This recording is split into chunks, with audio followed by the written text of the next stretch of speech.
All right, are we rolling? We are rolling. Moving on and so groovy? much Molly right now, guys. I wish. I don't. I have a panic attack. Absolutely not. We don't condone drugs. You guys know that. It's season 3. You know us well enough. Welcome back. Holy Welcome shit. back. I'm going to have a smile on my face the whole time. No, absolutely. I'm probably going to cry. I don't even know what to talk about. This is my Central Park mug. Oh, that's fitting. Central Perk, sorry. Oh. If you're wondering why she has a Central Perk mug.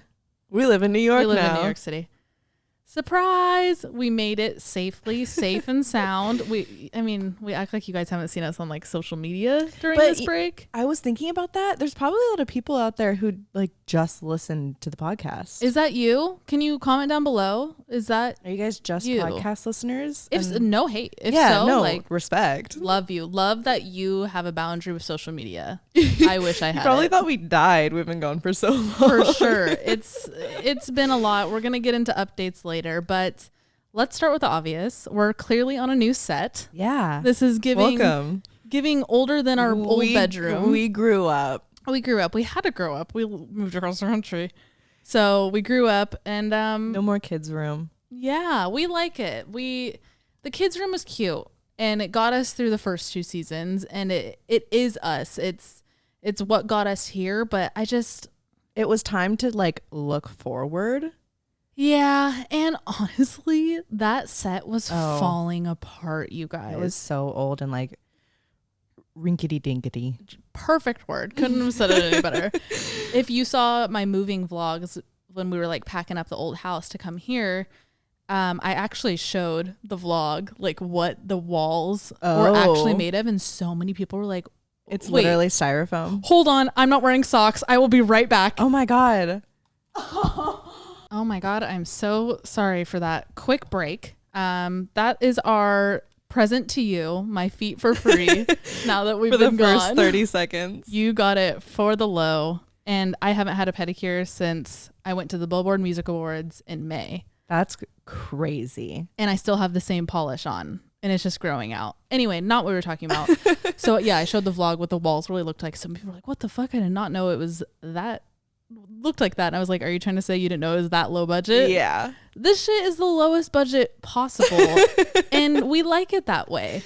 Honestly. That's how we run. That's how we function. Like low quality, low budget. Right. We've been offered the studio space, the production, but we're like, you don't know how we want it. We could do it. We have a camera right here and lights and fucking And this mics. is our living room. Oh yeah. That's a real wall. Real wall. We're in our living room. Last time we talked to you guys, we were talking about how we're going to get 3 bedrooms. Right. Didn't end up doing it. Throughout the apartment hunt, we just kind of realized 3 bedrooms is a lot to look for in New York. Yeah.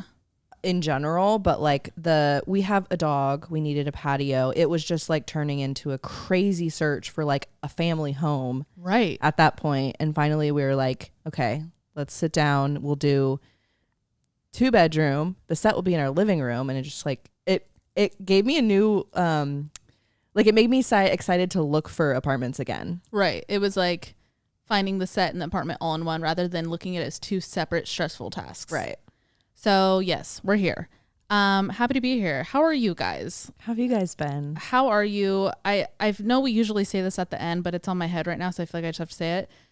For Patreon listeners, we want our follow-up episode to be just about general you guys. Advice. Like, what the hell is up? What have you been going through? Let us know, and let's talk about it. Okay, so we knew we'd be in our living room, and we wanted something still like stand outish. We didn't want it to be just like living room vibes. Right. So we knew wallpaper. We literally looked for like 20 minutes tops, and we found this wallpaper, and we're like, done. It's it. You would think we'd put a lot of thought into something, but it was more so we just knew. Yeah, we had. I think it's funny because like we had this vision, but we didn't really talk about it. No. And we didn't have a mood, which we usually do, like some kind of mood boards. We like share a board on Pinterest or whatever.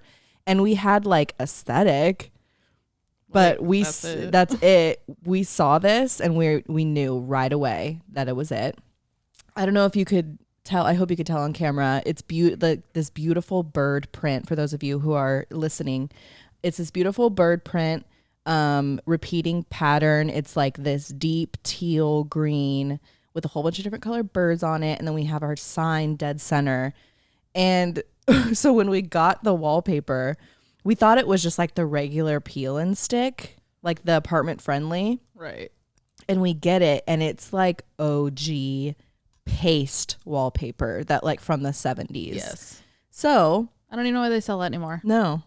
We didn't ask our landlord. Don't tell him. Yeah, he doesn't know. Yeah. Hopefully he doesn't watch this. He's super chill though. Yeah. So I think he's gonna be like, oh, looks good. Like he's gonna like we it. were texting him the weekend that we moved in, like, hey, we got here, like apartment's great. And he's like, where was he? Miami? Yeah. He was like, I'm in Miami this weekend, but when I get back, I'll give you guys a tour of the building, whatever. So he's dope. So hopefully he doesn't like freak out about this. But then when he got back, he came and he gave us a tour of our own place when we had already signed a fucking lease. And we'd already lived here for like 4 days. He's Yeah. like, yeah, so this is the guest bedroom. And I'm he's like selling us on it too. Yeah. He's like, look at this big balcony. That we were like, we live literally here, bro. paid for this. I know. He's cool though, which is all we can ask for. I feel like we've heard so many New York nightmares when it comes to renting. I think we got really lucky. I do too. It's a perfect space. It's the perfect size. I don't know about you. I thought I'd have kind of a shock going into a smaller space after Auckland. I feel like we could say this now. If you hear us referring to Auckland, that is our old place, the North Hollywood place. It was on Auckland Avenue. So, Whoa, that's weird. I feel like weird. We can tell you our address now. Yeah. So if we say Auckland, it's always the old apartment because I'm sure we will still talk about it till the day we die. Yeah. But yeah, I thought I was going to be shocked with like coming to a small space. That hasn't hit me as much. Me either. And like I thought thinking it would. Thinking about it, Auckland was huge. Massive. 3 stories. Biggest house I've ever lived in my whole life. Yeah. It was really big. But I haven't had that shock factor here. The common area of this apartment is really big. And I think that definitely makes up for... I mean, my bedroom's really small. Yeah. It's pretty small. Bathrooms are pretty, like, you got to, like, turn corners. Yeah, and our shit. bathrooms are pretty small. Our kitchen... pretty small. Our kitchen's really it's small. really small. I just did a cooking video and they're my first one, and it made me realize how nice we had it at Auckland because I was able to put the camera on the other side of the counter and have this beautiful like wide angle of the whole kitchen. This is tiny. It's tiny, and I mean it works. If you saw the video, it's you cute, know though. it's cute. It's quaint, and like I said, I'm not shocked by the smallness. I like it. Lengths adjusting, and we're adjusting. The building's really cool too. Yes, very cool to have a doorman. Yeah, and they're like all dope. They're all just like guys working, guys being dudes, and like, hey, you got a package. It's either that or they're like, how's it going? We were talking to one of our friends the other day. He's from New York. Jono, if you're listening. Hey, Jono. Hey. No shot he's listening. Maybe. Probably. He's damn near on Patreon. He was like, have you noticed like the different versions of you that your doorman sees? And we were like, yes. Like he sees us in the morning, like productive, going to a workout or like getting the mail, going to get coffee. Then he sees us like midday or like hungover or we've come in a couple times, 5 a.m. rolling in, hammered still. Yeah. I'm like, did you have a package? He's like, go to bed. Like, let me tuck you in. Literally, the days that I like wake up, don't get ready, and we just like work from here and literally don't leave the apartment. But like I have to run down, right? But I have to like run down and get the mail. I like put a hoodie on, like I have my glasses on, and I like go down in my slides that are like 3 sizes too big. Your feet are like hanging over the front. I'm like, hey, I'm just here to get a package. And you could tell it's like, I did this the other day. I ordered new shampoo and conditioner. And I didn't want to shower first because I wanted to use my new shampoo and conditioner. Right, so you were crusty. I was crusty when I went down and got it. And it was like, it's funny because I went down and it was like 3:00 in the afternoon. And I said, hey, good morning. I noticed myself too. I'll say it at like 1, and they say it back though. Yeah, they're like, "Good morning." Like, they don't make you feel stupid about it. And it's not the morning. It's not, but they're really cool. great. It's cool having a doorman. It feels safe. Yes, I feel really, really safe in this building, and we love our area. And honestly, decorating was a big part of this break. It took a lot longer than we thought it would. Yes, which we'll get into all the delays in a sec, but I feel like it's 95% done. Oh yeah. We just need to like hang some stuff. Yeah, it's mainly just kind of over here. We got to do some stuff, but we just got the camera. It's right behind it. We just got this really nice TV. Big ass like Super Bowl TV. It's a Super Bowl TV. Truly. It's one of the ones that you like go and get for the Super Bowl and then return it after. But we're going to keep it year round. And the only thing we've been watching on it is Love Island. That's it. The only thing, you guys. Oh, and The Boys. Oh my God. The Boys is so good on Amazon. It's so good. If you haven't watched it. I don't like superhero shit. I mean, I'm a DC girl. Ew. I know. I'm sorry. I've never heard you say that. Ugh. I love Batman. I mean, so do I, but like I'm not going to choose DC. I'm just not a Marvel. So you're just going to choose all of DC just because you like Batman? Do you like all the other DCs? No, I'm just not on the Marvel train is what I'm saying. So by default you're choosing DC. Or can you just say you don't like either? No, I just could sit down and watch a Batman movie on a whim when I couldn't do that with Marvel. She also hasn't seen all the Marvel movies. Right. Yeah. It's the same thing when people talk shit on Friends. They just haven't seen it. Oh, I'm not talking shit on Marvel. I'm just like, are. Oh my God. Hey, Marvel peeps, sound off below. No, you guys would attack. No, yeah, we're vicious. What were we even talking about? Oh, The Boys. So I'm not a big superhero fan, but the show's really good. It's really good. It's not Marvel. It's not. I think it's an Amazon Maybe that's original. why I like it. Okay. Oh my God. Has no taste as she sips her stupid bean juice. I don't drink coffee anymore, so I'm just being a hater. Oh, but The Boys. It's on Amazon. It's a series. 3 seasons, I think. Yeah. The episodes are like an hour long. I feel like everything's like that. I'm explaining a normal format of a show. It's bad. It's superheroes that are good to the public but bad morale. And it's one of those shows where like being a superhero is like almost normal. Like people know about superheroes. Right. Good way to put it. It's not just one guy that got lucky, one girl that got lucky. It's like you could be you could be like born a superhero. Yeah. So watch it. It's so good. If you've seen it, let's talk about it down below. It's seriously like one of our favorite shows right now. But other than that, yes, we've been watching Love Island. And there's a hot cop in it. We're also watching Love Island. We watched the UK season. If you guys haven't watched it, let's talk spoilers. So spoiler alert. So skip forward. Ekin-Su. Should we start there? Yeah. Ekin-Su and Davide won. Yeah. We didn't like them from like the beginning. No. I guess they grew on us. Yeah, but I think it was like by default. I don't know. Like it. I think. I don't know. I think reality shows in general are becoming like you go on to get famous and get a following. Yeah. And like it seems like that's like a lot of people's intention. And I think that's what especially Ekin-Su's intention was. Yeah. Like I hope they last. I don't wish like bad love on anybody. I fucking hope it's real. I'm jealous. But a lot of like the tiffs they had, like it seemed like they were just like doing it for the camera. Yeah, they're very dramatic. And like they like milked that about themselves. It's like she literally called herself the drama queen of the season. Right. Like, at least she owns it. Yeah. Respect. Yeah, but they won. I really liked Tosh and Andrew. Mm-hmm. I know they went through some crazy like I'll label it petty, some petty shit. They both were like really petty to each other. I'm not picking my nose. There's I'm a lot fixing of my spite. nose ring. There's a lot of spite in like the Casa Amor drama. Yeah. I loved Paige and Adam. Adam, yeah. Me too. They were like, they look like soulmates to me. They look really good. And they're still together, huh? Yeah, I think so. Yeah, they're cool. I think it was one of those things where time wasn't on their side. If they were there together from the jump, it would have been good. Right. Let's talk about Jax. Oh, drama. Oh, the TikTok that I saw. So I saw a TikTok that I saw. If you don't know, Jax left in the middle of the season. He did this whole like scene where he was like, I don't feel like myself anymore. I just want to get out. Like I need to get out of here so that I like start being myself again. So he left. He did this big like dramatic exit. So I saw this TikTok where he apparently he wait, the corn kid. He's so fucking cute.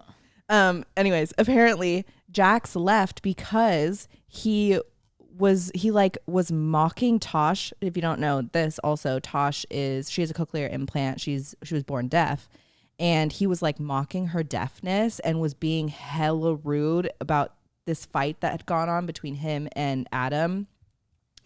And shit popped off between him and the producers, and he was like, I'm gonna there was like stuff that he was gonna release to the media about him being kicked off the show, and finally they like had come to an agreement, like, you gotta go, but we'll let you have this like clean exit. I believe it. He seems like a child, and like he'd pop off that way. Yeah, I from the jump, like, I feel like especially when it comes to like dating shows, I can see people like for being like a cool person that maybe I'd like hang out in a group setting with, and then I look at them as like the type of lover they are.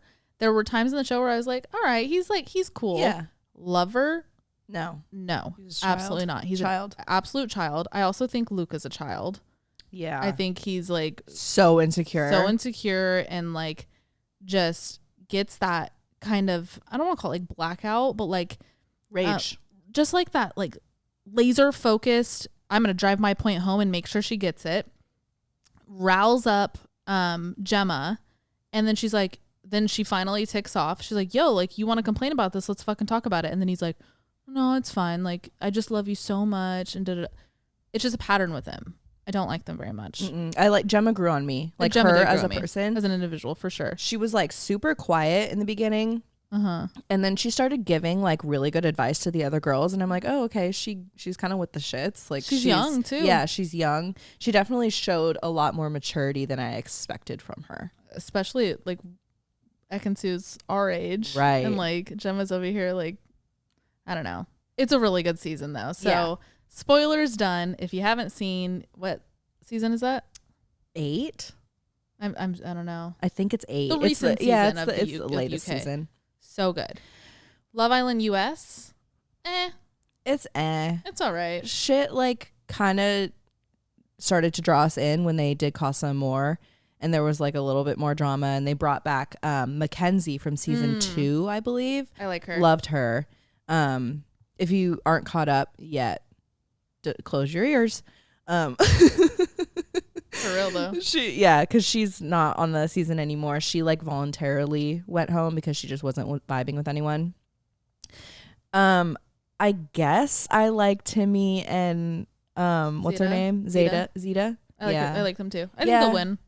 I think they'll win. I think they deserve to win. Like, you could tell they actually fuck with each other, and they haven't fought once. We were talking about this the other night. At least on camera. Like, no. It's nothing. There's no tension. There's no drama. Like, they're both very secure in their relationship. Yep. So I like them. I hope they win. Last night, the recent episode, I guess at this point, I guess there's a new one tonight if you're listening to this on Monday. Oh, wait, no, there's not a Monday. No, not on Monday, but there's Friday. Oh, yeah, and Friday. Oh, wait, do we? Yesterday was Friday. Yeah, that's what I'm talking about. Okay. Phoebe and Chad went home, and that saved Naja and Jeff. But then right after Phoebe and Chad went home, Naja and Jeff had a big blow up. Like, we actually have to finish the episode. I know, we have like 2 minutes left because we went to a movie last night. But he was like getting all huffy and puffy, and it definitely turned her off. Definitely turned the viewers off too. If you know, it was so unattractive the way he blew unattractive. Up. And so now they're I mean, she cut it off. She literally was like, I don't see this anymore. So it kind of sucks that I don't really care for Phoebe, but it does suck that they actually had a good connection too. Right. Like they were at least trying. They were playing the game, if you will. It seemed easy between them. Yeah. Like they didn't, like there was no drama. They seem like the type of dynamic where it's like an easygoing guy and a go-getter girl that the guy just like lets do her thing. Yep. And that's a classic duo that works for a lot of people. Matchup. For sure. So it could definitely work, but it sucks that they went home. I kind of feel bad for them. Yeah. And Deb and Jesse kind of just went through this thing where Deb was like kind of questioning her connection with Jesse. I don't see it at all. Nah. I think I don't know. She's such a firecracker and so funny, and like She's just cool. She's like, so she's cool. herself. And he's super like, and he's chill, which is fine. It's just not a match. Like he's super like, I think it's holding back her personality. He's the type of chill that doesn't have the like ambition and the it doesn't compliment her. No, it kind of like dulls her. Yeah. Dulls her flame. Her shine. Her shine. Right. So yeah, I'm surprised I didn't go home, to be honest. I think Timmy and Zeta will win, and I think Isaiah and Sydney will come second place. That's my prediction right now. Yeah, I see that because they went through a lot of shit too. They grew on me too. Yeah, I like Isaiah. I hated him at first. I was like, you're a little fuckboy that just like wants to live in LA and do TikTok. Like I hate it. Like he strung a cord in me. I did not like the cross earring. No, it's fully that, and like the curly topped hair, like high fade. But like I like he's him. Cool. Yeah, and especially after like the baby episode. Like I was like, yes, he was the one who. Yep. And they won. Yeah. And they had twins. Yeah. Oh my God. Cute. Incredible. Anyway, enough about Love Island. As you notice, and even in past seasons, we don't really have an intro to this podcast. And we've talked about this before, but we really, really want to open the gates to those like serious inquiries, paid opportunity.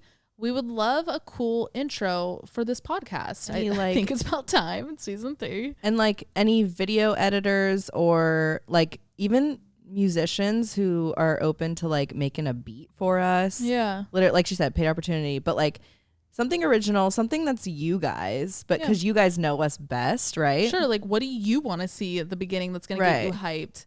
Like, I think this example is a little too like rah in your face, but I do really like Impulsive's intro.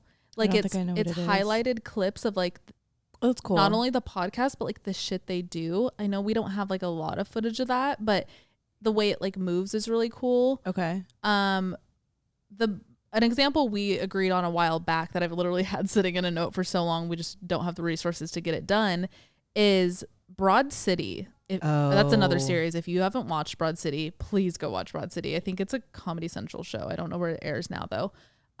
Incredible. 2 girls that live in New York, like us. Very much us. Their intros are really cool and every intro is different. We would do the same intro every time because that's insane. That's 2 episodes a week. That's so many intros. But like it's a really quick, graphic, like fun intro. Go look it up on YouTube, Broad City intros. And it's always just like is a it fun like illustrations? Beat. Yes. Okay, yeah, I remember. And they like kind of like wiggle and stuff. I feel like that's any like animators or illustrators. Dope. I'm down for like a more animated vibe. So let's put the job listing that way a little bit more. Something after you go check out Broad City, you'll get what I mean. More illustrated. How should graphics. They send them to us? Oddvice podcast@gmail.com. Send us your ideas. I don't think we necessarily want you guys to like put in all the work and then like us not pick it. It would feel terrible doing that. So send us like your ideas and what you think you can deliver, as well as your rates and recent work you've done, so that like we can see what you've done before and if it's like a good match. Yep. And then it could be fun for sure. So oddvicepodcast@gmail.com. I haven't said that email in a very long time. Ooh, email us. This feels good to do. What are you wearing? What are you wearing? Never mind. I thought it was the same brand. You know what I was gonna say? Yeah. Okay. I'll start with my socks. That's weird. These are sriracha socks. I think my mom got these for me. They're fun. When I like panicked in the beginning and had to like go run and find a pair of socks, I hadn't like felt that sock coordination anxiety, because usually you don't coordinate your socks. I don't, at least. I do. But like fully. I only coordinate for Oddvice. Yeah. So I was like, what the fuck? Like, it's happening again.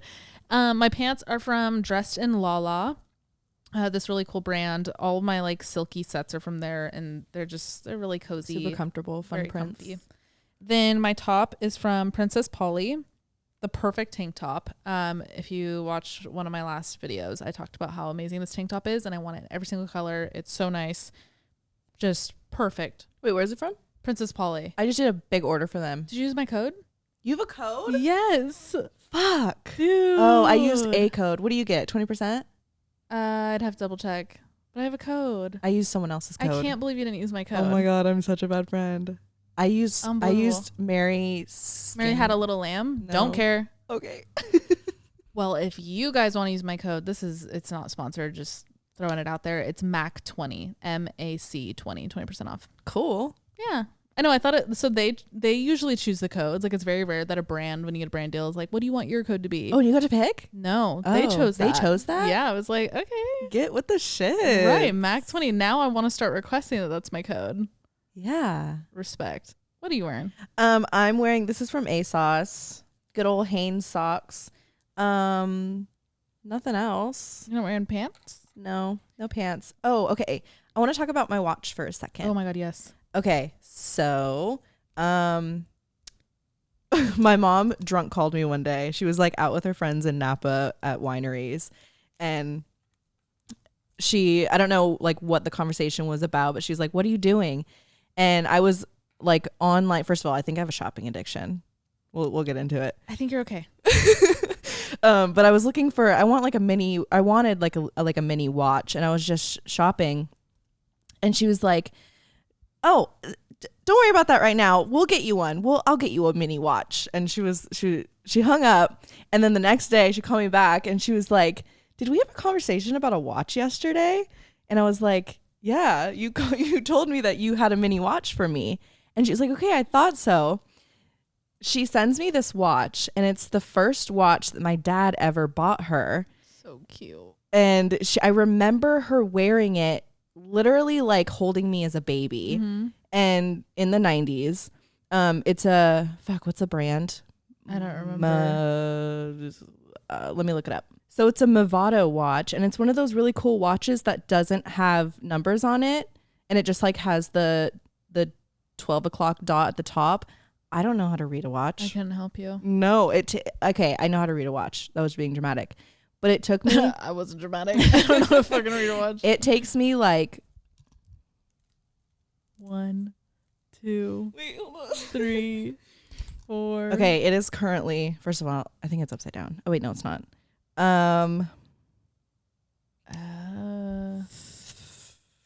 Is the small hand the hour? It's 4:35 about? It's about 4:40. Oh, 4:39. Love that. I was closer. I You said 4:35. I said 4:40. It's 4:39. Oh, I felt like 3. Are you playing Price is Right rules where if I go over? Oh, is that the rule? Yeah, if you guess, like say the price of the item is $3.99 and I guess $4, but you guess like $3.96, I'm over, so I'm out even though I'm closer. That's a stupid rule. I mean, yeah, I am playing that way. Yeah, today's Price is Right rule day, so I win. Anyway, so I've been it didn't fit because my mom's wrists were tiny, so I had to go get a couple chain links, and we went into this, like, it was down the street, this like old school watch thing, and I like literally set it down. He's like, "Okay, yeah, come back in like a week." And I just like trusted him with my watch. We had no idea. No card to, like, there was no way to track that this man was not stealing your watch. Right. But I got it back, of course, and I get to rock the watch that my dad got my mom in like the 90s, and it was the first like big gift. So yeah, that's what I'm wearing. It's perfect too because it's gold and silver, so you can wear it all the time, and it's the perfect size. It's not too flashy. Mm-hmm. It's a perfect watch. No, that's so cool. Yeah. She was on FaceTime with her mom showing her after she got it sized, and I was like, "Rhonda, did you ever think your daughter would be wearing a watch that like your husband, like, that must just be such a cool moment?" Because there's even things that I buy today that I'm like, "Oh, I'm gonna give my kids this." Right. And then you say that, but you don't actually like feel what it feels like. She's like, I'm wearing it. And you know, it's funny. I saw my brother a month ago, and he was like, "Is that mom's watch?" Yeah, he did recognize that. And I was like, "Yeah, how did you know?" And he's like, "I was with dad when he bought it." So my dad, or baby. Yeah, he was probably like 6. Oh, yeah, that's crazy. He remembers. Right. So it's, I don't know, it's important to the family. Very special. You should get like engraved or something. Cool. What if you got their signatures on the back? What if I just got like a K on it? For Kristen? That's a good idea. Love that. What's your song of the day? Oh, my song of the day is Threat by... That's a scary song of the day. Should I choose something else? No, that's okay. Okay, Threat by Rex Orange County. It's really good. Oh wait, you showed me that. Yeah. It's cute. My song of the day, I know this is an old one, but I've just been on a J. Cole vibe. Oh my God. Planes by J. Cole. It's such a good song. It brings me back. The beat is so underrated. I love that the song like doesn't really have a drop. I love listening to old songs and really thinking about the production. Yeah. And how it's changed. Like it's one of those songs for me where I'm just like, whoa, times have fucking changed. I get that. So that is my song of the day. I hate to break it to you. We're not going to do a playlist. We just hate disappointing you guys. And that was the one thing where like, we just never updated it. We don't got to tell you. You know. I mean, we'd say it. We'll still give you song of the day. Yeah. Every just single go look episode. it up. Just after this, go listen to it. Add if it you to like your own it, shit. you don't. Right. It's just we forget, and I think we're lazy. Yeah. It's just one of those things. We have a lot on our plate, okay? We just moved across the country. there's a lot going on right now. So go listen to the songs. This also feels really nice to say, too. I feel like we haven't said this in a minute, but we're going to take a quick break for our sponsor. This podcast is sponsored by BetterHelp, and at this point, they don't even feel like a sponsor. We're going to be talking a lot about mental health in this episode. God, I feel like we hit it on every episode, but more about our mental health during this break. And it would feel weird to talk about it and not give you guys a resource if you're going through anything similar or just your own struggles. If there's something specific that you're going through at the moment, or if you are just going through something and you need help with your happiness or achieving your life goals, BetterHelp is a great resource and they offer a broad range of expertise. It's not a crisis hotline. It's not some self-help book. It's actual professional therapy done online securely, and you can start communicating under 48 hours. What's really cool is you can log into your account at any time and message your therapist, and you'll get thoughtful and timely responses. And if you aren't vibing with your therapist, it's free and easy to change your therapist. BetterHelp is also more affordable than traditional in-office therapy, and they also offer financial aid. So if you guys want to get started, visit betterhelp.com/oddvice. That's better, HELP, and join over 2 million people who have taken charge of their mental health with the help of experienced professionals. Special offer for Oddvice listeners. Get 10% off your first month at betterhelp.com/oddvice. Thanks, BetterHelp. Okay, so for this episode, we pretty much just sat down and had a brainstorm session and made a shared note on our phones of just everything we could think of. We went through like our camera roll and shit to like just remember. Like timeline. Yep. So the first place we're going to start is our going away party before we moved. So our going away party, I think it was like May 23rd. I think I just nailed that date for some reason. Cause the boys were there. Oh yeah. Doesn't matter. It was the end of May because we moved June 1st. So we had hometown friends in town and we kind of just wanted one last hurrah. And we intended to rent out on the rocks, which we've talked about on this podcast before. It's this really cool favorite spot in LA. Really fun vibe. Big New York vibes, honestly. Yeah. On the rocks is very just like no windows. Definitely doesn't pass fire code. Absolutely not. The ceiling is going to fall through at any moment. It's so much fun though. It's above the Roxy. It's on Sunset. It's very iconic. So we intended to rent it out, and I use the word intended because we got there and there was the loudest heavy metal you've ever heard. It was heavy metal night. It was heavy metal night. Owner didn't fucking tell us when we were like, hey, we're gonna do a private party. Like he knows who we are. He knows our friends. Like he knows our vibe is what I'm getting to here.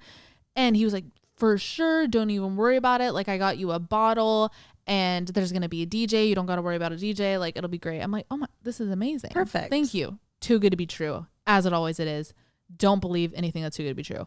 Because we walk in, DJ's got a mohawk and black lipstick. Like that type of heavy metal. Heavy metal. And we are not shaming any genre, but we thought it was our fucking night. It wasn't like I wanted to shake my ass to some like Drake. Something. And it just did not deliver. So I mean, so much more happened that night. What do you think you want to share from that night? I got too drunk and threw up on the bar. On the bar, you guys. Like, she was like the bartender probably thought you were gonna order something, and then probably. Like, I don't remember. Yeah. It turned into a really shitty night, to be honest. So we all went home, and we honestly, you went to bed, but we all stayed up a little bit longer and like played cards and like still kind of wanted to keep the vibe going, because I think we all were like, no, we are not ending the night like this. Like, we want the vibe to go a little bit. So, I mean, it did its job. We said goodbye to a lot of people. Yeah, we saw everyone like from back home in the Bay. Mm-hmm. That was our last like hoopla with them. Yep. We saw everyone in LA that we wanted to say goodbye to. Yep. It like served its purpose. Sure. We're just finding a silver lining at this point. Yeah. Honestly. But hey, it was free. We went out with a bang. We didn't spend any money. No. So it's not like it was like we spent all this money on a party and it like caught on fire. Whatever. They played Kid Rock at one point, so they kind of like redeemed themselves. That was what was weird, is like every like 15 minutes they'd have banger. Like 2 to 3 bangers in a row, and we're like, the night's turning around, guys, like it's gonna be good.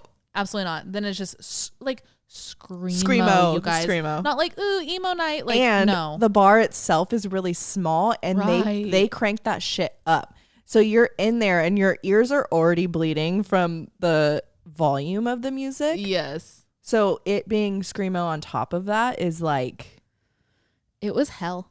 It was so bad, you guys. But you know what? Like, whatever. We're gone. It was fun.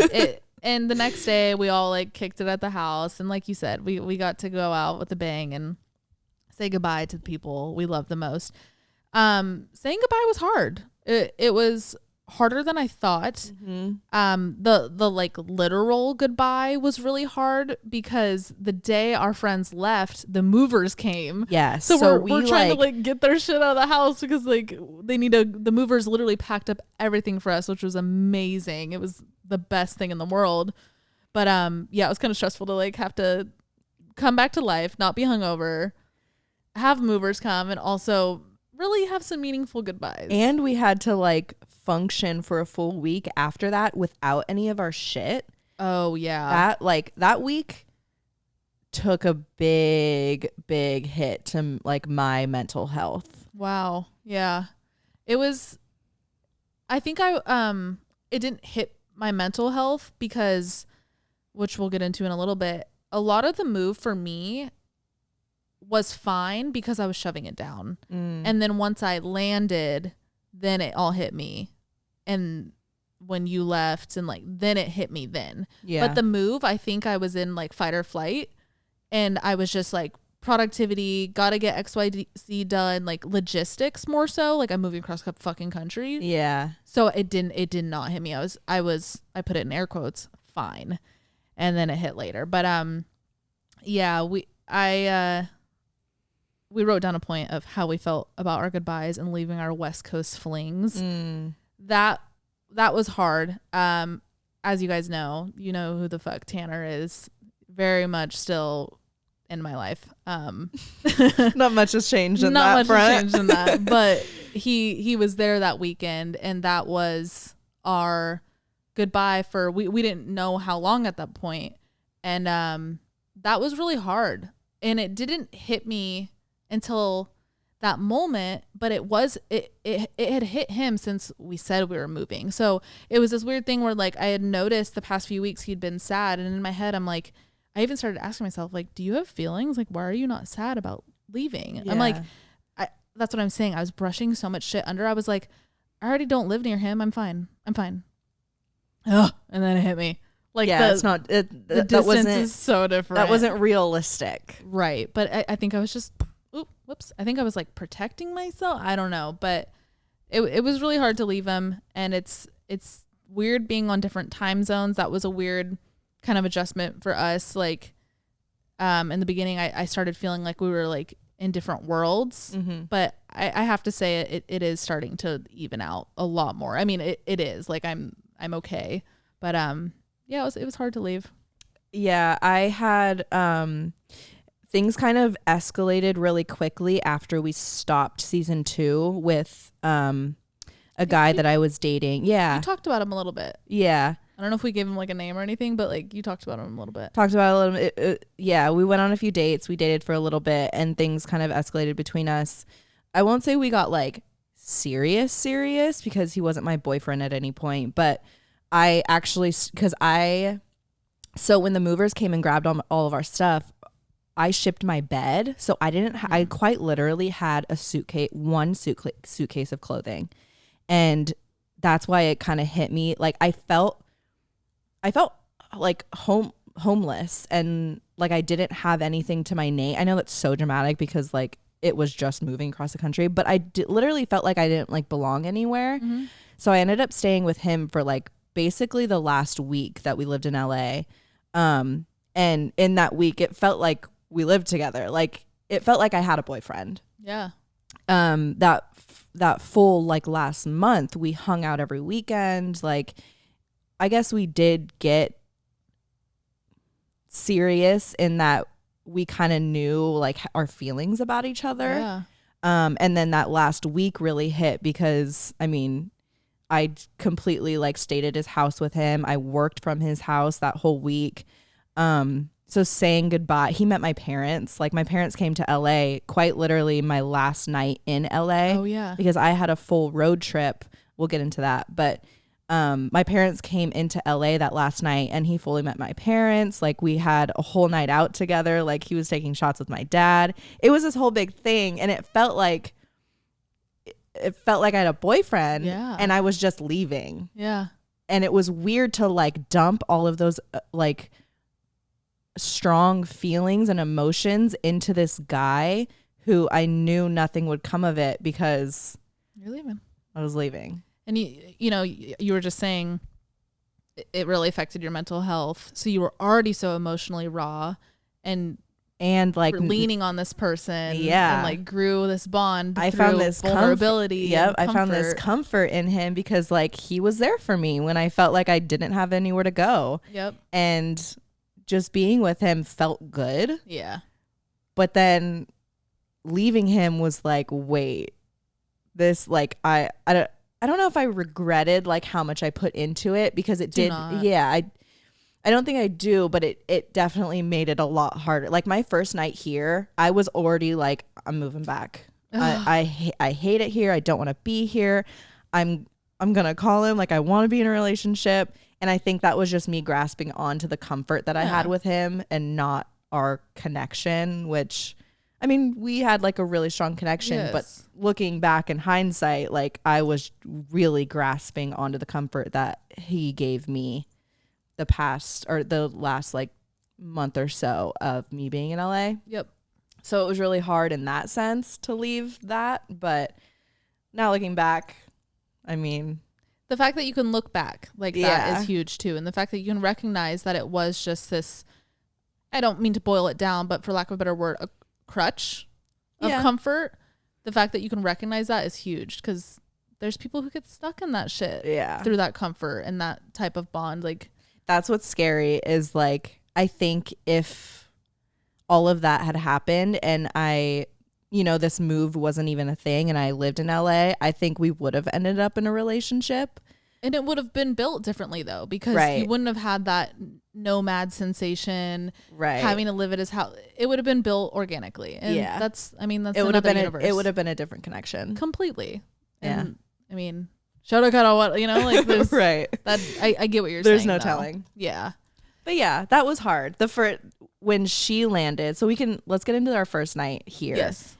Me and my mom had road tripped from LA to Austin. We met my brother in Austin because my brother lives in North Carolina and I had to give Bash, my dog, back to my brother because I couldn't bring him here. So me and my mom road tripped to Austin, met my brother in Austin, handed off Bash, and then I flew from Austin to New York. I landed like 5-6 hours. Like 5-6 hours before you. I got here and I was just like flooded with so much emotions already. I was exhausted from the drive. There was just so many layers and I got here and like I don't know, this sounds so dramatic, but like none of our light switches worked, so we didn't have any lights in here. It was hella dark. It was hella hot. They didn't have a cleaner in here, or they said they did, but they did not. They did not have a shit cleaner was so in dirty, here. you guys. So it was so dirty in here, and I walked in by myself and I just started bawling. I was like, this is not it. I don't want to be here. You weren't here yet. You were still on your flight, so I couldn't even text you. Right. I felt the most physically and emotionally alone I've ever felt in my entire life in that moment. And I didn't have anything. Oh, I think my bed got delivered. So, okay. Yes. So I ended up, like I said, I shipped my bed that was in LA, but as I was thinking, it was a small bed, and that bed held a lot of energy that I didn't want to bring into this apartment. So like on a whim, I ended up buying a new bed anyway. And that actually got delivered like the day I landed. So thankfully I unpacked my bed and I was laying in like my dark ass room alone on an empty bed, like on empty mattress on the floor, bawling my eyes out, literally on the phone with the guy that I was just talking about, saying how shitty I felt, how much I wanted to go back, all of this. And it was like the worst. Usually when you move, you think it's such such an exciting thing. I thought I was going to be so happy, and I wasn't, and it really scared me. Yeah. It really scared me. For sure. I mean, I think we could both agree, looking back, you know, this move, and if any of you listening have done cross-country moves or country-to-country moves, you know, these big moves are no fucking joke. If you Google right now the 5 top stressors that you go through in this life, I think moving's like number 3. Mm-hmm. It's crazy. We really, really took on something so big, and yes, it's supposed to be exciting, but I don't know about you. I also quickly sobered myself up and was like, yes, you're going to be excited, but also be ready for the like nitty gritty of it. Like you're still moving your whole life, and you're still going to have like stressful moments and stuff. So I feel you on that. I mean, I definitely, okay, I got there 5 hours later. So I walk in and Alex is just like in her blanket, and I see her mattress on the floor. I know Alex just said it a little bit earlier, but we each packed one suitcase. Mm-hmm. We put as much as we could in that suitcase for as many scenarios as possible that we would need until our stuff got delivered. The ETA for our moving truck still was not determined, so we expected like 2 weeks. Be here 2 weeks without anything. So, you know, I think during the moving process, we're like, okay, we'll be fine. Like we were so excited. We're like, it's going to be fine. But if you didn't order that bed, we really... No. You slept on that mattress with me. Yes. Like what would we have done? We really did not think about anything. That. We had nothing in the fridge. Like we did not think about a lot of things. But yes, luckily she had that bed. It came on time, whatever. And God, I got in at like 1 a.m. It was so late. I'm fucking beat. I was also getting over a cold. Remember that? Yeah. So I'm like, don't worry, it wasn't COVID. I was getting over a cold, and I just pop on that mattress, and I'm like, let's try and go to bed. So that first night for me, I remember I stood out on the balcony, and I did have a happy moment. I was like, holy shit. Like it was more of like an achievement moment for me. Cause I feel like that's how my brain operates a lot, is like pride. And I'm like, I fucking got here. Like I did it. I did the thing I said I'd do. And like, if anybody doubted me, fuck them. I got here. Like, it's funny, but like, that's how my brain works. Yeah. Like, honestly, when I moved to LA when I was 18, like my parents doubted me. They're like, you're gonna fucking come back. And I'm like, watch this. Like, that was my same mentality. Right. Like, that was your motivation. Exactly. So that little gremlin came out. And I was really happy. And then I came out here crying, and you're like sitting on the balcony happy. I'm like, I can't do this, Kristen. Yeah. No, it was a lot of emotions. Again, we were both so raw. I was still in that fight or flight where nothing had hit me yet, which we will get into in a sec. And it was, you know, it is what it is. When woke up the next day and I actually got a call from the moving company. Literally, God, the universe, whoever was looking over us and was like, these girls need some fucking good help, news, some TLC. And it was the movers, and they were like, hey, we can actually come today. Like, we just landed. I was like, happy tears. Absolutely. Get your ass here right now. Please come here. Come here. Come in. And they pulled up and unloaded everything. And that was when, like, I feel like on our primal level, Alex and I smelling our old things, literally and touching our old things, really grounded us, brought us back to earth. It like made it feel like home. A weight lifted off my chest when like my things were here. Yes, like doesn't it? This whole experience just make you feel like an animal. Yeah, like you probably felt like I was lost from my pack because dead ass. You didn't have your pack. The nights you were at his house, you felt weird because you didn't have your den. Yeah, you didn't have your cave like with your pack, like you said. Like that's so primal. It's just so weird to think about. So yeah, we got all our shit. Oh my God, you guys, unpacking was the worst. I hated it. Alex I loved it. She loved it. I fuck with that shit. Like if it weren't for unpacking, Alex would still be depressed. Like that rejuvenated you. I fucking hated it. Oh, I loved it. Organizing my new closet. Loved it. I like the idea of organizing, and like I like organizing in general, but when it's everything you've ever fucking owned that you have to unpack from a fucking box, like absolutely not. But we did it. Honestly, if it weren't for you, I'd probably still have boxes out right now. Like for sure. That shit was awful. And honestly, it was a blessing that you ordered a new bed because I slept on her bed until my new bed got here. Yeah, which was a minute. Yeah. Oh yeah. At least a few weeks. I don't know why it took so long to order a bed. Yeah. You were debating size and shit. I was between sizes, but it was nice. So we started unpacking and settled in, and long story short, now we're here. Now let's talk about what happened 2.5 weeks after we moved. Yeah. So we were laying on my bed. With the living room was not done. We got our rooms done first. Yeah. Kind of got everything set up in there. The living room still had boxes in it. We still like were picking out furniture in pieces. So we hung out because my room has a TV. Yeah. So we hung out in my room for a month and a half. Yeah. Literally. Well, yeah. Until we got this TV. Yes. This living room was not a living room. Like even it was just like a hallway from our room to it felt like a common area in like a college dorm. It had a couch, but like that's boxes. You guys. It was awful. Awful. It was awful. So we're laying in my bed after a night out, and my mom calls me and she tells me that I haven't said this out loud yet.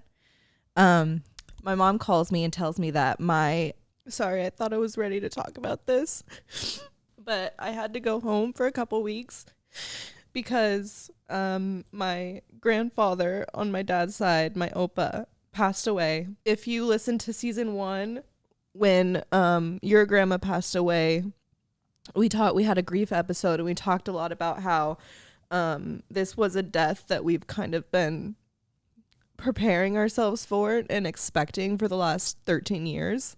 I'm really not ready to talk about it, but it's something that I went through.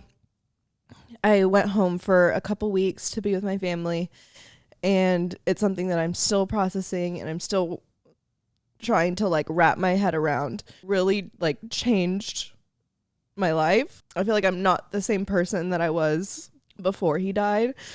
And on top of it, I've been processing the death of my grandma and her husband, my other grandpa. So there's just been a lot of grief that I've been going through these past few months. It like put a halt on our life and a lot of things that we had planned to do when we got here. Yeah. Like the settling in process. The settling in process really was like I mean, it wasn't a settling in process. It wasn't a settling in process. I was gone for 2.5 weeks. It felt like when I was in the Bay, it felt like me moving here because I was only here for 2.5 weeks. it felt like this was a vacation. Yeah. And I had went back home. I put in air quotes because I was in the Bay with my family, and that felt more like home than this ever did. Right. Of course. So it felt like this was temporary. And when I got back, it's almost like I had to retrain myself that this was home. Yep. It was weird because when I got back, it felt like I had to retrain myself that this was home. Yeah. And I was just, I don't know, my brain was being pulled in 75 different directions. Trying to retrain yourself, which like this, again, this is all, oh, hi Link. Hi, Link. This is also primal, like retraining yourself that this is your new home on top of going through grieving, which fucking Google the 5 top stressors of life. Grieving's number 1. Going through that, and you probably felt a pressure to feel excited that you were here. Yeah. And I'm sure you wanted to feel excited, but then you couldn't because your brain did not have space for that. I didn't have the capacity to like be happy. And I went through that whole thing again where I felt guilty for having fun. Yeah. And like being happy. Right. And you went through it so quick too, which I mean, it's never ending. Clearly, like I thought I was ready to talk about it with you guys, but that's okay. A big part of my guilt was one of my things for this year was to talk to my grandparents more. And I didn't get to achieve that. I'm sure you going home and being there physically meant more to them than anything in the world. Yeah. I got to say my goodbye. The hardest part of all of this was watching my parents go what they went through. Yeah. My mom losing her mom and my dad losing his dad. Like I don't know, that for lack of a better way to put this, like I'm so grateful that they had each other during, like they went through this at the same exact time. It was like so like yeah, it was so weirdly special that they had each other to go through what they went through together. Yep. And I felt really good that I was there for my dad when he was going through it.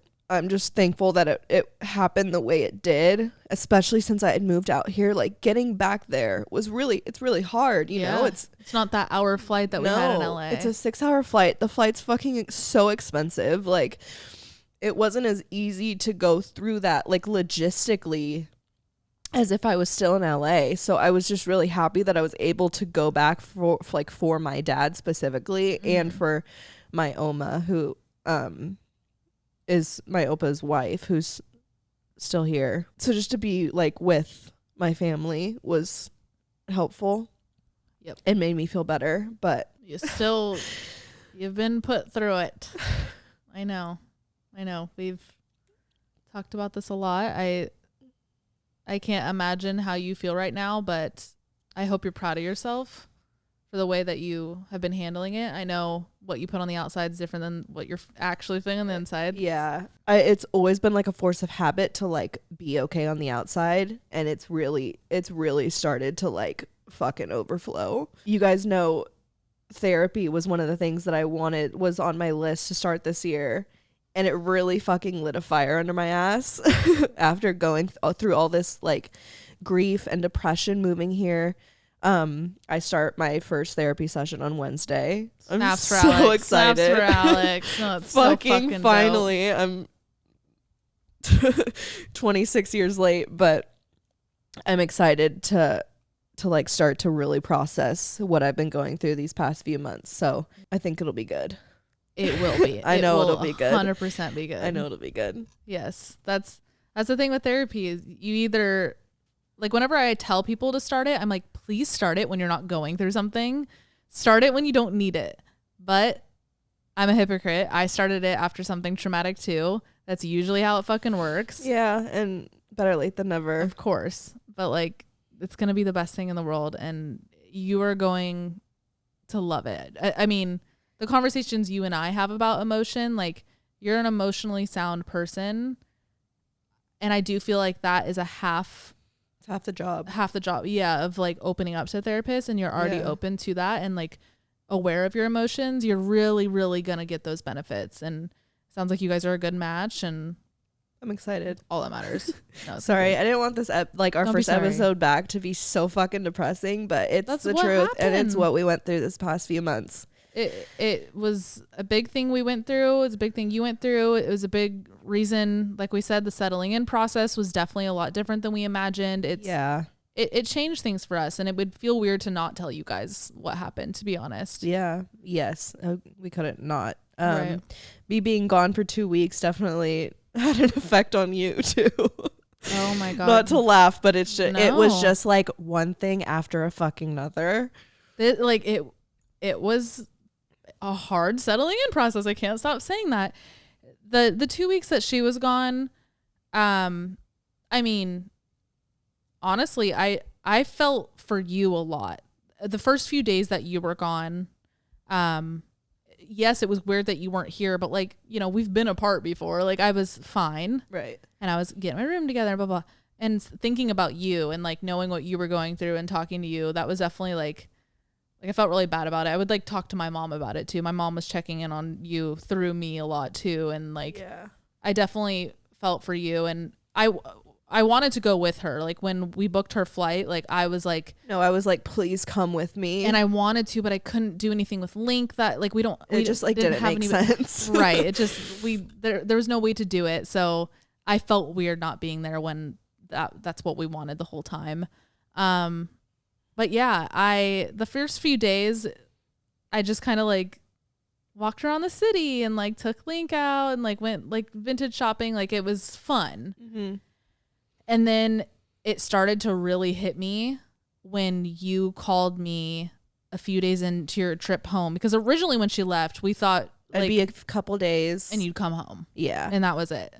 But she called and was like, no, like I'm actually going to stay until this date because XYZ and, you know, all things understandable. And I was like, oh, for sure. We got off the phone and I like, you know, you zoom out in situations. I was like, I'm 2 more weeks in this apartment in this city that you don't know anybody, don't know left from right of the streets. Like, whoa. And it freaked me out. And I get this panic a lot of claustrophobia. I use that word and that might not even be like the technical term. Let me know if you guys relate to this too. When I can't escape a situation, I get the same claustrophobia I get in small spaces. It's like that situation is figurative walls the same way a small box would be for me. And both freak me out equally. So I kind of got that. And I started feeling all those emotions I was telling you that I was shoving down this whole move, and it started really hitting me. And, you know, thinking about how we left Leanna and Kaya, and thinking about how I left Tanner. And, you know, I started thinking about, oh my God, I left LA when I'm well aware a lot of my job is there. Did I just fuck up my job? And what do I do? You know, like my thoughts, as all our thoughts do, it spiraled. I can't even verbalize how Domino quickly effect. It was spiraling. Yeah. Right. I definitely hit a really low point during those 2 weeks on my own. Yeah. I don't know how else to say it, but I started, my anxiety came back really bad, and I hadn't really been struggling with anxiety the past few months of LA. I hadn't really dealt with anxiety like that since like 2020, and it came back tenfold, so much harder. And I think you guys knew this because of the end of season 2. I haven't been in therapy. My therapist got pregnant, went on maternity leave, and she was on maternity leave for so many months, for obvious reasons. That wasn't me being like, what the fuck? So I really had no resource, and that's also something that freaks me out, because I also have medical anxiety, because then I'm like, oh my God, what if I lose it? I don't have a resource right now. And I started freaking out about that, and my anxiety got really bad, and it got really physical for me. Like my body started kind of feeling weird, and I started doing things I could, like I started reading, and like that kind of helped. I found like a place to work out, which is now like my current favorite gym. Like it definitely pushed me into the city, which in hindsight, I'm grateful for that. It forced me to kind of like get on my feet. But that has been where I've been at mentally since then. When you came back, obviously it really was sunshine and rainbows. Like, it really helped me, but I'm still in this weird, I still have this cloud over me, and I don't know what's going on. And I know it's because of the move, but it seems like it's also other things that I'm starting to freak out about, and then I'm freaking out about freaking out. Yeah. I feel like I'm not even making sense right now. No, you are. I don't know. I had a breakdown this morning, actually, to Tanner. When I took Link to go get a bath, and I don't even know if I can, like, verbalize it yet. I'll tell you about it later, but, like, I just need to get back in therapy. And silver lining, my therapist did randomly email me the other day. The universe again was like, this bitch needs help. Let's send some love. And I'm gonna start therapy again September 15th, which I'm so fucking excited for. But I just got to get this anxiety under control. I have always, like, how do I say this? I've never thought medication was bad. I just always knew it was something I wouldn't put my body through. Mm-hmm. For the first time in my life, I think I want to go on medication. Yeah, you're considering it. I'm considering it, right? Mm-hmm. Like, of course, I need to be properly diagnosed, and I might not even need it. I think my medical anxieties just got so bad that I'm starting to think I need it more than I might. Is your therapist a psychiatrist? Like, is she able to prescribe? Or she refers me to someone? I don't know. But yeah, that's kind of where I'm at mentally. Like, I am considering if I need it, I won't turn it down. Whereas if you would have told me years ago that I needed something, I'd have been like, no shot. I'm not doing it. I'll stay like this. That's fine. Good. But, like, that's a good step. Yeah. At least, you know? It's just gotta be. Like, I'm hitting that point where I'm like, I can't live like this. Yeah. Like, I want to enjoy things. Right. And I should be enjoying things because this life is beautiful. And I have these moments of gratitude, but then I'm like, then I have the moments of darkness, and I'm like, fuck all that. None of that's real. You're just saying that to make yourself feel better. Right. A big thing when I got back to the city, we started going out on the weekends. We started to really, like, try and dive in to being in New York. Like, this is the city that never sleeps. It's, you know, it's where everyone comes to, like, party and have fun. And, like, both of us sitting here fucking depressed as hell. This is great. This is so cool. What a cool city we live in. Literally bawling our eyes out. We really wanted to, like, can I just pause real quick? Yeah, please. I just want to lighten something real quick. Yeah, let's do it. I'm happy we moved. Oh, I don't want any of this to come across as like, we're not sitting in misery. No, I think we're supposed to be put in this. Yes. I think we're both changing as individuals 100%. In ways that we would have never changed back in California. No, good. I'm glad you're saying this. Right? Let's make it clear that, like, we're happy to be here and we're not leaving. Like, the move triggered things. Yes. The move was not the issue, wherein, like, we thought it was in the moment because it was the thing that kicked off all of this these terrible emotions and, like, shit that we went through. Yep. But moving ended up being the blessing. Yep. That unveiled everything that we have to work through now. Right. And, like, it did light a fire under our ass to, like, all right, what's going on up there? Get it together. Turn the lights on. Literally. Okay, so go on. So we started going out. We started going out. Started going out a lot. Started going out on weekdays. Started going out literally a random Wednesday. We're, like, sitting playing cards as we do. We're playing J. Cole. We were playing J. Cole. Oh yeah. And, like, some of his hype shit came on. Yep. And we look at each other. And we were like, should we go out? So we just started, like, and we did this thing where we would go out and we would just go out to, like, club bars. Yeah. Everything out here is mostly, like, hype. There's not a lot of, like, low-key bars. There's some, like, sprinkled about. But, like, where we were going were very, like, DJ clubby dance places. I think, like, correction, there are a lot of those, But the mood we were in, we didn't. We weren't looking that wasn't for enough. We weren't that literally looking for wasn't 'em. enough. Yeah. Like there's so many cool pubs and like speakeasies, but no, we wanted music and like we wanted that like we wanted high to dance energy. our pain away. We wanted to not feel. Carry on. Literally. So we started drinking a fucking lot, and I think it hit you a little harder because your body just like feels alcohol different than mine. I feel like I'm a fucking tank, and like I'll get fucked up, and it does affect my body, but it doesn't change how I feel about wanting to go out. Whereas like you really you hate being hungover, and like I already have terrible stomach problems. Alcohol doesn't help that. And then you know you have hungover poops, and then like I'm saying, anxiety. I've been really fucking hit. I'm already struggling with anxiety, and then the alcohol like next day does not make it any help. better. I started thinking like, God, I don't think I like drinking as much as I used to. And like we tossed it around. Like I said it one night, and Alex was like, no, I get that. Like, but then I started thinking like it's kind of hard because our age right now, the people we hang around, we're going like, out. Drinking is what you do, right? But I don't wanna. And well, okay, here's my thing. I get the not wanting to drink alcohol, but I don't want to stop going out. Right. Like same. I want to party and dance and go out and meet people. Yep. And like have like night out flings, the experience, and be and the stories. in the city and get home at 6 a.m. with a slice of pizza, which we did far too many times. Yes.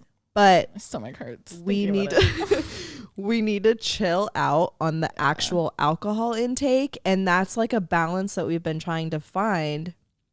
We've like even considered going out really high and like trying to do that, and like, but I can't fucking socialize being high, so I don't know. I don't want to be high alone, right? Like, weird. Heck, weird. There's this weird balance that we're trying to find with being here and like having fun and going out and meeting new people and partying, but then not getting fucked up every weekend and on the weekdays and shit. So that's like a big thing that we're trying to figure out being here in New York. For me, it's not the level of fucked up. I just don't like alcohol in my body. Yeah. I think for me, it's more health conscious. Right. Personally. No, yeah. When I go out and drink, mine's all about finding like the balance, because I either get fucked up and it's a night that I don't remember, which I'm like fine with. I get anxiety the next day, but like that's just how I drink when I go out. Or I can like go, which is like really fun, and I'm like learning to enjoy it more. Go out, have a couple drinks, and because I don't know what it is about me, but I'm either like I feel sober or I'm blacked out. Yeah, there's no in between for me. That's true. And like every time I want to like if I like want to get drunk, and there's nights where I feel like I can't get drunk, it's a sober night for me. Right. Even though I do have alcohol in my system and I am probably buzzed, it doesn't feel like a night out with alcohol, if that makes sense. So that's why it doesn't hit me as hard the next day, because I'm like, oh, last night was just dinner and a drink. Right. And then everybody around you is all fucked up. So like then you kind of get that like weird FOMO feeling. Right. Yeah, I never connected that with you. That is what it seems. Yeah. I don't know. It's a weird relationship. Is anybody else going through this? Honestly, I've even seen like TikToks of people saying like the kind of the same thing about wanting, I mean, it's probably because it's my For You page and we talk about it all the time, but people saying like they kind of just want to be sober, not because it was a problem. Like, it's not that type of sobriety. Isn't there a word for that? Like just like a choice, your choice. I mean, it's a choice either way. You get what I'm trying to say though. Yeah. It's not because there's a problem. It's a personal just life change that we're kind of dabbling with right now. I don't think I'll ever like fully cut it out, because I do still enjoy really nice cocktails with dinner and, celebrations and think like, we even want to celebrate the launch of season 3, and like we will. But it, like you said, it was the times where we just didn't need to be going out. Why are we going out on a Wednesday? Right. Stay home, watch Love Island. Yep. Like that's all you need to be doing. So let us know if you guys experience this too. We also wanted to like try out Euphorics. Those cool CBD drinks that kind of like make like you head feel buzzy. like head buzz. Which let's do that. Not tonight. I'm getting fucked up tonight. Fucking it up. Fucking it up Fuck it tonight. up tonight. I've done drink can. Those are nice. Those, and I am not like a edible type. Absolutely not. Is it THC? Yeah. Oh, I don't think I could do that. But it's 2.5, which you've done in those little mints. Oh, I used to pop those like they were Candy. Altoids. And that's the thing. That small dose is creeping into your body so slowly that you're not getting that melt your face edible that we know of from 2008. Like, I just don't think edibles are like that anymore, depending on the dose. Right. But like anything under 5 is very chill. So that's kind of where I draw the line. Okay. So yeah, after we kind of hit that realization a few weeks back, or like a month or whatever, I don't know time anymore. We were like, let's start experiencing the city in ways that aren't just going out, because it's New York fucking City. Right. There's so much to do. There's so many museums and iconic things just to walk by, and like the most iconic buildings in the nation. And we're so close to everything too. Right. Like, it's literally at our fingertips. Yep. And we just so much to explore. Going out, like, there's so much more to it. So we were like, let's start doing wholesome things like that. And I booked the Friends experience. I think it was the weekend after you came back, right? No. Yeah. It wasn't before. Yeah, it was. I think it was after. No, it was before. Because I had just gotten my hair cut. There it is. Yes. Mm-hmm. You're right. I booked it just like on a whim, because I was like, yeah, let's like, we got to get out there. Right. And that was really cool. I'm not even like I don't know a lot about Friends, and that Friends experience is really cool. I fucking dweebed out the whole time. I saw a whole bunch of like memorabilia. They had all the props there. All the scenes. Like, we got to hold the couch. The scripts. It was the scripts. Oh my God, that was really so cool. Like the actual printed out scripts. It was really cool to see. And like, to be in New York, we still have to go to the building. Oh, let's do it. Yeah. Do you know where it is? Like the I think address? the Upper East Side, actually. Oh, run it. Yeah. Find the address. Let's just like go walk past it. On other wholesome things, my sister's coming next week. She comes next week. Yeah. And she wants to do a lot of like museums and kind of everything we were just saying. So I think next week will be another really big dose of like things we can go see in the city. Right. We had a couple friends from the Bay come and stay with us for his birthday, and we went to the top of the Empire State Building, which is really fucking cool. That was really cool. I used to think that I was afraid of heights. Were you good? I was good. I think that was like one of those made up things. You're like, yeah, me too. Yeah. I need to have a fear. I guess it's either sharks or heights. And I guess like, of course, everyone, like, when you like look over like a tall, like if you're at the top of the bridge or something and you're like looking over, of course you're gonna be fucking scared you're gonna fall. Oh, I like it. Oh no. Oh, okay, so maybe I get do have a slight fear. Maybe, or like, I think that's like a normal thing. But I get a rush. I get like not like a ooh, I want to jump rush, but like, I don't know how to explain it. It's just like the fact that I'm seeing this angle right now is like so cool. Okay. Like, I geeked out. Think that? Oh my God. Oh, you just poked your eye. I think that I don't like that feeling. Oh. Yeah. Okay. But I'm not like, oh, don't push me to the edge. There's people like that. Yeah. That couldn't even do that. That's crazy. No. I'm like, I'll get on a rope swing. Like, I'll jump off the rock into the pool. Like, I'll do that shit. Right. But no, for the most part. So I thought I'd be scared going to the top of the Empire State Building. But really cool. It was dope. Seeing the whole city from like a different angle. From all angles. From all angles. Walk around the whole thing. Right. If you're ever in the city, I think that's worth doing at least once. I think any touristy thing is worth doing at least once. Right. Even in like LA and shit. Yeah, even like where you live. Right. So yeah, all these wholesome things. I love that we're calling them wholesome. All these fucking normal day-to-day things. I do really enjoy them, but do you ever think about like, I don't think we'll ever fully stop going out, but in a way, not going out kind of robs us of that like dating experience, or like, like just like fully talking to men. How do you feel about that? Yeah, because the few times that we have gone out, it's always kind of like front of the mind, like, what cute boys are we gonna see? Right. And we're both in the era where like we'll walk into a bar, see like cute guys, and end up hanging out with them. Yeah. Like there's been a couple times where I've walked into a bar, the guy with the hat. Yeah, right. Yep. Literally ended up making out with him. Tattoo guy. Remember, we literally walked in. I was like, "Do you want a shot?"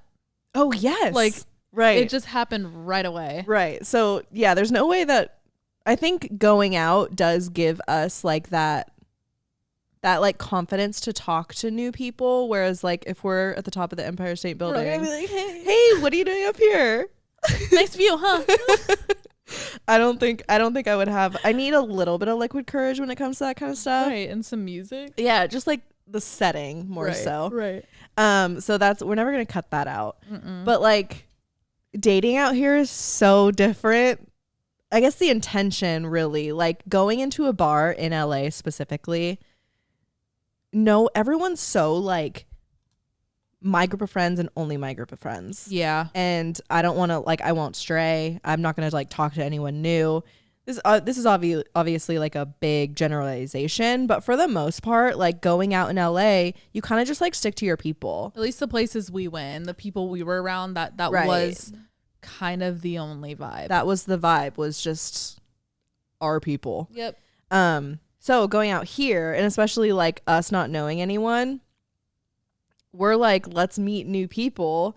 And the energy out here is definitely way more inviting than the energy in LA. So it's a lot easier to approach people, in my opinion. And that's a confidence boost in itself when you already feel welcome to like go up to people and say, hey, you guys want a shot? Yep. So that's been really cool to experience. And we've met a lot of really cool people. Yeah, we definitely have like some nights under our sleeves, some people, some numbers, like just kind of getting to know your community in a way is a good feeling to settle in. The men here are so cute. Oh my God. I love it. God, and the women, like I feel like all the women are so natural. Yes. Everybody's super natural and very like, at least outwardly sure of themselves, sure of their aesthetic. They're not just dressing away to follow a trend. Like that's so obvious in LA or the people we were around in LA. I specify that because I don't want to dismiss the like culture of LA because there's still a lot of really good and parts of LA. Like there's a lot of people in LA who don't follow this like framework that we're putting out there. Right. But for the most part, like the people that we hung out with. Yes, it's very photocopied. Yeah. And here there's so much originality. There's so much inspiration out on the street and like the boys just seem a lot more confident outwardly. I like the fashion a lot better. I like what the boys wear a lot better. And the confidence shows through when like they start talking to you and the questions they ask, both man and woman. Like when you just get to know people out here, like the questions people ask are so much more genuine and like they really want to hear your answer. Right. They're like they're actually interested in who you are as a person. Yeah. Whereas a lot of LA, and we've talked about this before, is very much so interested in just like what you do and what you have to bring to the table, if you will. Yeah. So it's cool getting to know people out here and like actually getting to know them and they feel more so like real people. I've noticed people too will connect you with other people. Yeah. If like you're in the, like I've, talking to people in my industry, like, oh yeah, let me connect you with so-and-so. In LA, people don't really do that. No. Like it's, oh, you don't have that connect. All right. Then I won't see you at that party. Like they're not willing to help you get to where they're at, so to speak. So that's really nice. So far, I don't feel I've felt the mean New Yorker that everybody makes out. But who was it? I think I was talking to my acupuncturist. She said, wait till the winter. Oh, are people a lot of people in the winter? Are depressed. A lot of people are like seasonally depressed. So a lot of people are more mean.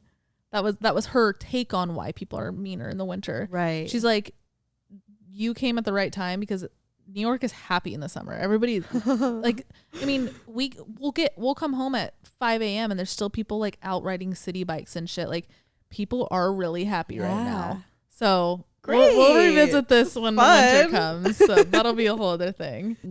Season 2, we did an episode where we talked about how back in LA we met a group of basketball players, professional. Oh, I think it was grouped in with professional athletes because we also met a group of football players. Yes. Anyway, we got stood up by them. They ended up coming out here to New York and hit us up like 2 weeks ago. Right. And you weren't feeling well, so you stayed home, but I ended up going out and meeting with one of them, and it was fun. We had like a good night. He actually wasn't one of the ones that stood us up. Right. He was the cool one. He was the cool one who ended up apologizing for his friends. Did I tell you that? Yeah. Respect. But it was fun. We had a night out. It was cool to like go out with different people who also didn't live here because we kind of got to like experience it together. Yeah. He introduced me to one of his friends who works out here, and she actually hit me up too. She's really cool. She's a bartender at this like underground club thing, and she was like, "Girl, I know how hard it is to make friends in the city. Like, hit me up. We should all go out." She seemed really cool. So kind of like that, like he connected us. Right. And like now we have a friend in the city. Yep. So he kind of redeemed the whole that whole episode. The whole episode a little bit. Yeah. It was cool. We ended up having like a whole weekend together. We went out Friday and Saturday and went on like a little date Sunday. A full date Sunday. How was the date? I don't think we talked about it. Remember, so I was kind of under the weather. You got home late, and then the next day was Monday, and I think we just like went into the week. It was really good. What did you talk about? We sit and talk for hours. That's amazing. It was, we like hopped around to different bars. He had been here for like a full week and like was going out every night. So he was kind of like dead. Oh, I remember you saying that. Yeah. Okay. We were both kind of dead because I had gone out with them the last 2 nights that we were all together, or that he was here with all of his friends. And we were both like at dinner kind of like dead and slumped. But it was cool. It was cool to see him both in like the party setting and then also just like getting dinner and then going to grab a drink and a little bit more chill. Yep. I think that's so important, especially when like you meet a guy or a girl in a party setting and you're interested in them. Do not sign anything until you take them into a chill setting, normal setting, because it's so many people are so different in those settings. Right. And the first time that we had hung out, we were on shrooms, in LA. Right. I think this was over a year ago when we had all hung out with them. Oh yeah, for sure. You guys can go listen to the episode. We had a whole night with all of them. We were on shrooms, did a whole thing. And it's funny because he was like, I promised myself that the next time we would hang out, we would not be on shrooms. And he had shrooms with him. And there was a couple times we were like, should we do shrooms? Oh my God. And we were like, no, we Put can't. those away. Let's try and keep this a little bit more wholesome than the last time. I'm good. But he's dope. He lives in LA. So it's just like one of those things. If he's ever in New York, it'd be fun to like kick it with him. But I'm glad you guys rekindled. That was a kind of cool to hear that you were going out with him and like actually going out with him. Like he didn't fucking stand up like his other friends did. Like that was a respect moment for him. He's cool. Yeah, he's dope. Cool. Okay, let's wrap this up a little bit. So we talked about the going out culture, our mental health, all that, but let's talk about like why we're here, the whole working thing. So as you guys know, Alex was able to transfer over. I'm grateful to say I can move my job over here. What has working here been like for you? It's weird because I'm actually still, when we negotiated me being remote full time with the company that's in LA, I had kind of stupidly said that I would stay on West Coast time. So I'm working currently, West Coast is 9 to 5, which is 11 to 8 here in New York. And it really like fucked with it still is like fucking with my time during the day. Yeah. I'm slowly getting back on track because like I forced myself to set an alarm. I was gonna say you're a morning person, so not diving into work in the morning, that must it was weird because I wasn't setting an alarm and I was getting up at like 10:30 to start work at 11, and it felt like I was still on the West Coast. It fucked with my eating schedule, it fucked with my sleep schedule. I never used to sleep until 10:30. No, she is a like wake up in the morning, early bird, and go to bed at 9:30. Like, yes.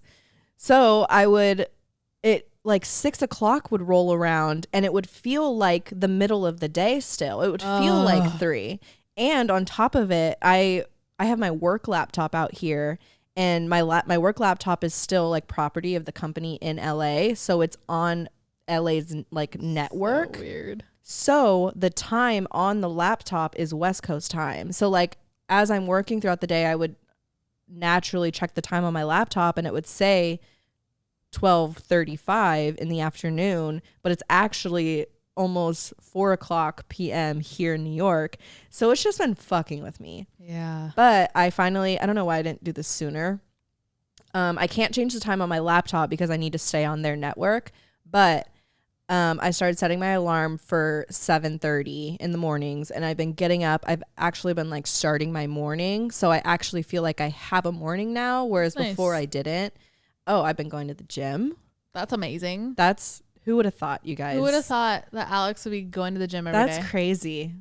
Good for you. That's crazy. That probably feels so good. Just getting a quick workout in. Get your 3:30.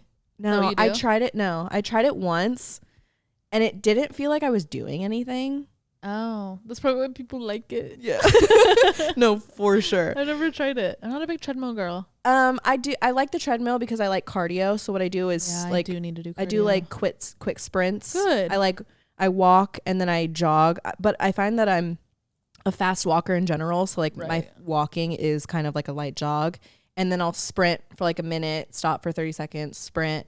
And I do that for like 15 seconds, 15 minutes, or like whatever I feel like that morning. And then I just fucking do whatever machine is open.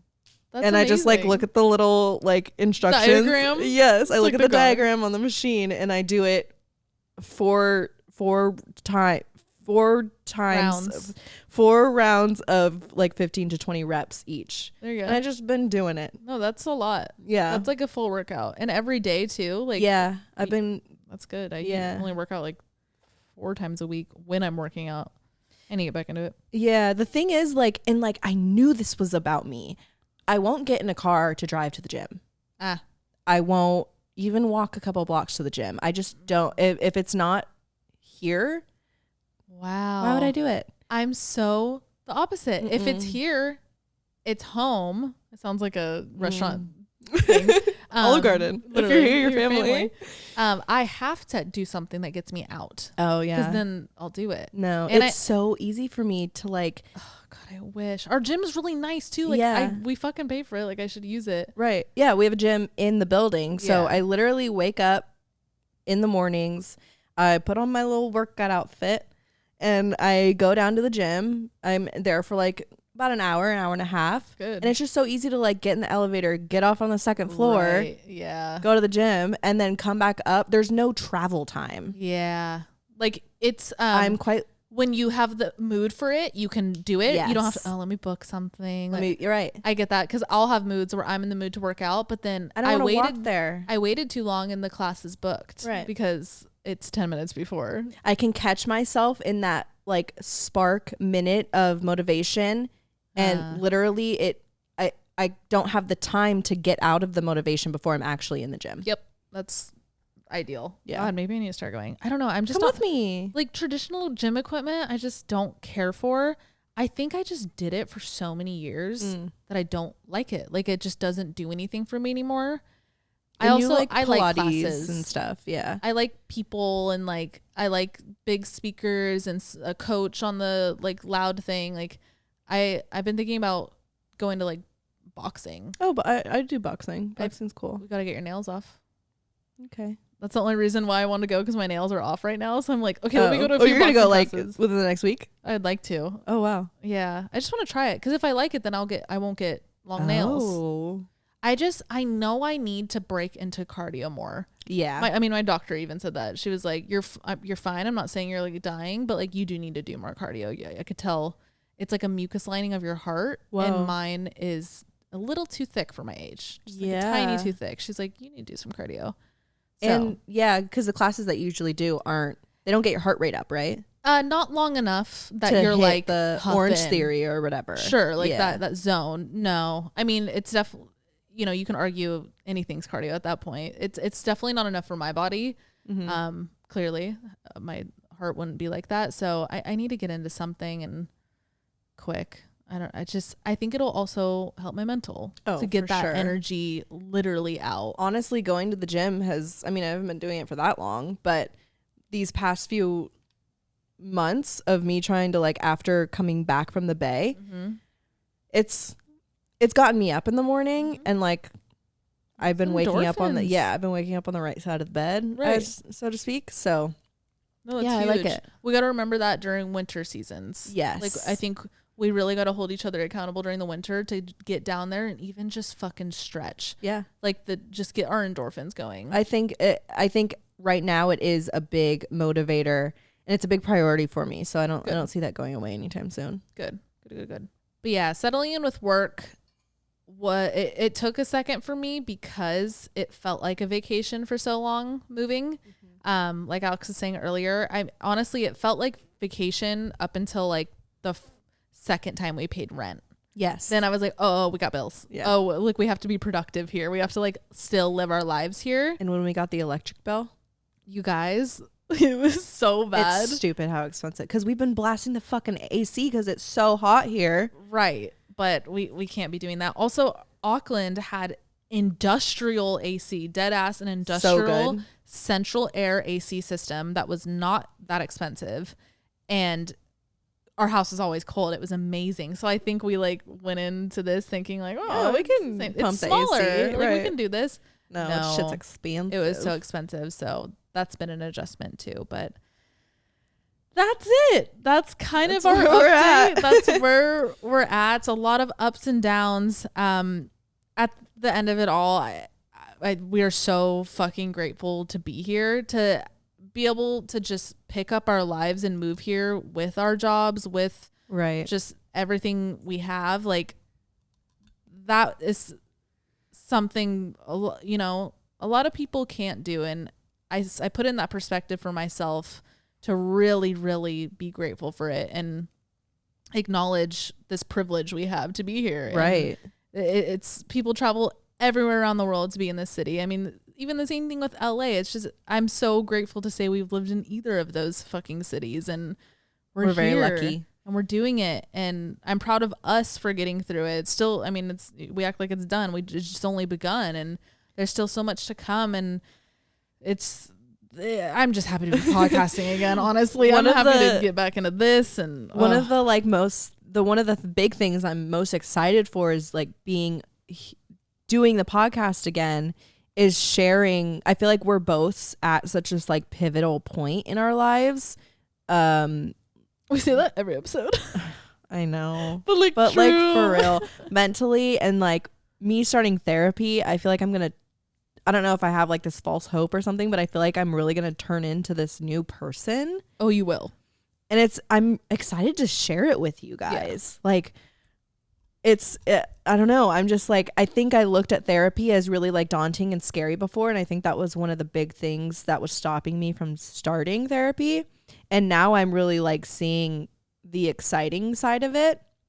So to be able to like share that with you guys as it's happening, I'm really excited for. Yeah. And we also have like a lot of fun things to share with you guys. Oh yeah. We're working on a big like the first Oddvice thing that's kind of outside of podcasting. Yeah. That we're going to be sharing with you guys very soon. Very soon. Within the next few months. Yeah. Right.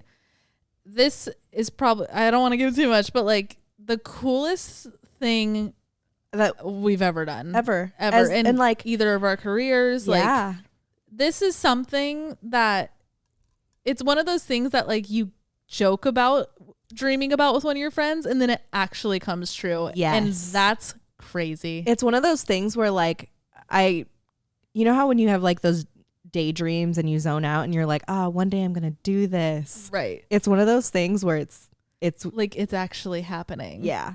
And we're doing it. And like you guys get to experience it too once we announce it and everything. So it's coming soon. And you know, again, we're sorry that the break was so long, but I really do think the break it needed to be this long. Yeah. For the things we've been doing during the break, everything we just caught up on, the things that we went through during the break, we would not be able to give our all into a podcast during all that turmoil. God, no. Absolutely not. You guys, we would be sitting here just crying. Like, I don't know what to talk about. Like, I would have had we weren't ready. Nothing. And we want to give you guys the best version of ourselves. And like, we finally feel like we're at the point where we at least want to become that. And we're working to become that. Yep.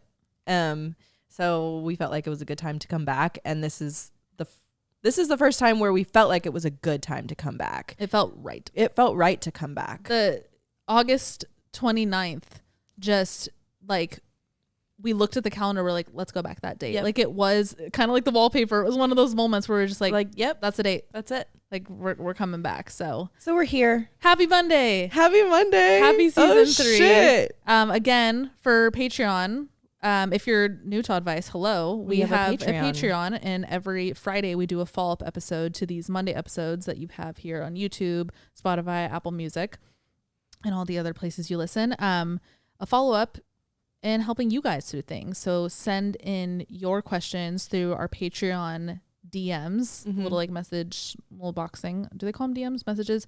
You know what I'm trying to say. Send them in there. Let us know if you want to be anonymous. Just send in what you guys have been going through during this break. We want to hear what these past few months have been with you, because we hear a lot of the things we go through are in line with you guys. Yes. One of my favorite comments we get on any episode is hearing how aligned I'm going through that too. Yeah. So please tell us that so we don't feel fucking crazy. Let us know that you're going through this shit too. Another reason why August 29th felt like a perfect date is because if you don't know Patreon, you get charged whenever you sign up, but then you also get charged on the 1st of every month. So if you signed up on like the 27th, you'll get charged for the full month, which isn't bad because you still get all of the previous content. We have so many episodes on there. We have so many episodes. But if you are going to be new to Patreon, you can sign up the September 1st, which is going to be the day before our first Friday episode. So we're kind of like lining you guys up really perfectly, so you won't be like double charged back to back, if that makes sense. Right. So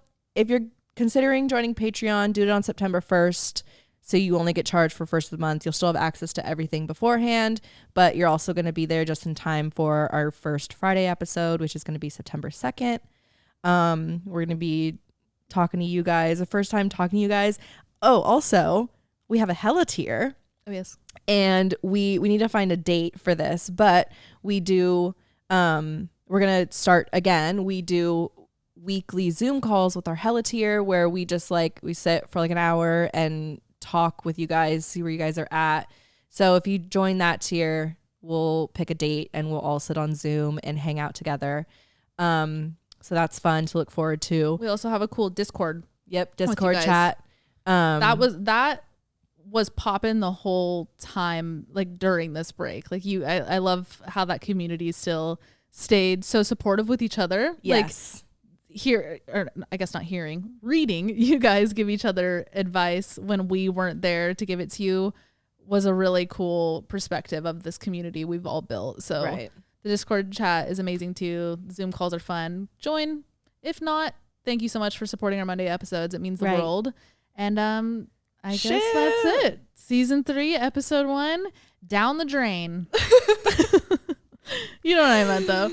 It feels so good to be back, guys. It really does. The second we set up the cameras, turn on the light, it's just, it feels good to be back. I feel good after talking to you guys and even sitting here with you. Like it feels like this is our form of therapy. It is. And Oddvice is a really big form of connection of our personal friendship too. Yeah. And not having it, and now recording right now, I'm really feeling that we've been lacking that. Like we haven't sat down and just fucking talked to each other. Yep. Something felt a little off. Didn't pinpoint it. Didn't know it was off when it was happening. But like now I feel like, oh, okay. We just haven't been podcasting. Yep. That's it. So we're back. We love you guys so much. We'll talk to you on Patreon. We'll talk to you next Monday, whatever it is. Have a good week. Hope you have a great week. And we need a little outro too. Let us know a cool catchphrase to do. Maybe with the intro, should we have them send a little outro? Oh yeah, just throw it in. How about like a cool end screen that matches the intro? Yeah, and then also a beat for listeners who don't watch on YouTube. Yes. Whatever you guys want to do. All right. Love you guys. Love you. Bye. Bye.